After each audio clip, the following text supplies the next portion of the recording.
ಚಳವಳಿಗೆ ಗೆದ್ದಿಗೆರೆ ಏನು ಹೊಸದಲ್ಲ. ನಾವು ಚಿಕ್ಕದ್ರಿಂದನೂ ರೈತ ಸಂಘದ ಹೋರಾಟದಲ್ಲಿ ಜೊತೆಯಲ್ಲಿ ಹೋರಾಟವನ್ನು ಮಾಡಿದಂಥವ್ರು. ಗೋಲಿಬಾರ್ ಆದಾಗ ಕಾಂಗ್ರೆಸ್ ಸರ್ಕಾರದ ಗುಂಡೂರಾವ್ ಅವ್ರನ್ನ ನಂಜುಂಡಸ್ವಾಮಿ ಅವ್ರಿಗೆ ನಿಂತ್ಕೊಂಡು ಗುಂಡೂರಾವ್ ಅಂತ ಕೇಳಿದಂಥ ದಿವಸಗಳು ಮೈ ರೋಮಗಳನ್ನ ಎತ್ತಳಿಸ್ತಿದ್ದಂಥ ಚಳವಳಿ ಅದು.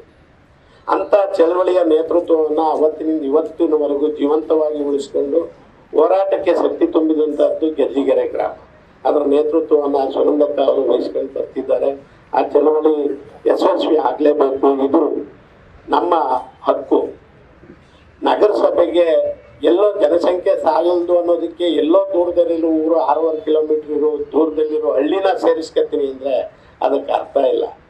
ಜನಸಂಖ್ಯೆ ಅಲ್ಲಿ ಸಾಲ್ತಾ ಇಲ್ಲ. ನಗರಸಭೆಗೆ ಇಷ್ಟು ಜನಸಂಖ್ಯೆ ಅಂತ ಬೇಕಿದೆ, 30,000 ಎಷ್ಟೋ ಜನಸಂಖ್ಯೆ ಬೇಕಾಗಿದೆ.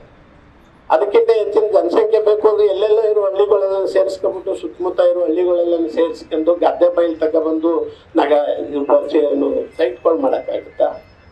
ಇವತ್ತು ರೈತರು ಎಷ್ಟು ಮಣ್ಣು ನೋಡಿದ್ರು ಅದು ಇಳ್ಕೊಳ್ಳುವಂಥ ಗದ್ದೆ ಜಾಗ ಇದು. ಈ ಸುತ್ತಮುತ್ತ ಇಂಡಸ್ಟ್ರಿಯಲ್ ಏರಿಯಾದಲ್ಲಿರೋದು ಒಂದಷ್ಟು ಡ್ರೈ ಜಾಗ ಬಿಟ್ಟರೆ ಇನ್ನು ಸುತ್ತಮುತ್ತಲ್ಲಿ ಇರೋ ಸುತ್ತಮುತ್ತ ಜಾಗ ಎಲ್ಲ ಇವತ್ತು ಭತ್ತದ ಗದ್ದೆನೇ ಇರೋದು. ಅಂಥ ಜಾಗನ ಇವತ್ತು ನಗರಸಭೆ ಮಾಡ್ತೀನಿ ನಾನು ಅಂತೇಳಿ ಹೊರಟಿರುವಂಥದ್ದು ದಡ್ಡತನ. ಇದು ಇವತ್ತು ನಾನು ಎದುರಲ್ಲ, ಯಾತಕ್ಕೂ ಎದುರಲ್ಲ ಅಂದರೆ ಇವತ್ತು ಗುಂಡೂರಾವ್ ಸರ್ಕಾರನ ಅದೇ ಕಾಂಗ್ರೆಸ್ ಸರ್ಕಾರನ ಇದೇ ಗ್ರಾಮ ಬೆಳೆಸಿತ್ತು, ಇದೇ ಗ್ರಾಮ ಇದು ಅವ್ರ ನೆನಪಿಗೆ ಬರಬೇಕಷ್ಟೇ. ಆ ನೆನಪಿಗೆ ಬರುವ ಹೋರಾಟ ಇವತ್ತು ಯಶಸ್ವಿಯಾಗಿ ಗೆದ್ದಿಗೆರೆ ಗ್ರಾಮ ಮಾಡ್ತಿದೆ. ನಮಗೆಲ್ಲ ಇವತ್ತು ಟ್ಯಾಕ್ಸು 400 ರೂಪಾಯಿ ವರ್ಷಕ್ಕಿದೆ, ಮನೆ ಟ್ಯಾಕ್ಸು, ವಾಟರ್ ಬಿಲ್ಲು. ಅವತ್ತು 40,000 ಕಟ್ಟಬೇಕಾಗುತ್ತೋ, 45,000 ಕಟ್ಟಬೇಕಾಗುತ್ತೋ, 1 ಲಕ್ಷ ಕಟ್ಟುವಂಥ ಸ್ಥಿತಿ ಬರುತ್ತೆ. ಇವತ್ತು ಪಂಚಾಯತಿಗೆ ಎಲೆಕ್ಷನ್ ನಿಲ್ಬೇಕಾದ್ರೆ ಹೋಗಿ ಟ್ಯಾಕ್ಸ್ ಕಟ್ತಿದ್ದೀವಿ. ಆಗ ಪ್ರತಿ ವರ್ಷ ಕಟ್ಟಬೇಕಾಗುತ್ತೆ ಟ್ಯಾಕ್ಸ್ನ. ಮನೆ ಬಾಗಿಲು ಬಂದು ನಿಂತ್ಕೊತಾರೆ, ಕಸ ಹೊಡೆಯೋಕ್ಕೂ ಟ್ಯಾಕ್ಸ್ ಹಾಕ್ತಾರೆ. ಇದು ಬೇಕಾ? ಇಲ್ಲ, ನಮಗಿರುವಂಥ ಒಂದೊಂದು ಸ್ವಲ್ಪ ಜಮೀನ ಇವತ್ತು ಅವ್ರಿಗೆ ಹೆಚ್ಚಿಗೆ ರೇಟ್ ಆಗುತ್ತೆ ಅಂತೇಳಿ ಮಾರಾಟ ಮಾಡ್ಕೊಂಡು ತಪ್ಪಿ ನಾವೆಲ್ಲೋ P1 ಆಗೋ ಇಲ್ಲ ಸೆಕ್ಯೂರಿಟಿ ಆಗೋ ಯಾವುದೋ ಮನೆ ಬಾಗಿಲು ಕಾಯುವಂಥ ಸ್ಥಿತಿ ನಮ್ಮ ರೈತರಿಗೆ ಬರಬೇಕಾ?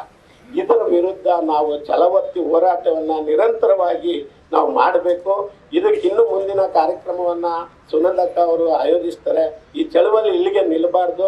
ಎಲ್ಲ ಗ್ರಾಮದ ಜನತೆನ, ಅಕ್ಕಪಕ್ಕದ ಹಳ್ಳಿಯ ಎಲ್ಲ ರೈತ ಬಂಧುಗಳು ಸೇರಿ ಈ ಹೋರಾಟಕ್ಕೆ ಶಕ್ತಿ ತುಂಬಬೇಕು ಅಂತ ಹೇಳ್ತಾ ನನ್ನ ಮಾತಾಡೋಕ್ಕೆ ಅವಕಾಶ ಕೊಟ್ಟ ಎಲ್ಲರಿಗೂ ಒಂದು ಮಾತು ಮುಗಿಸ್ತೇನೆ.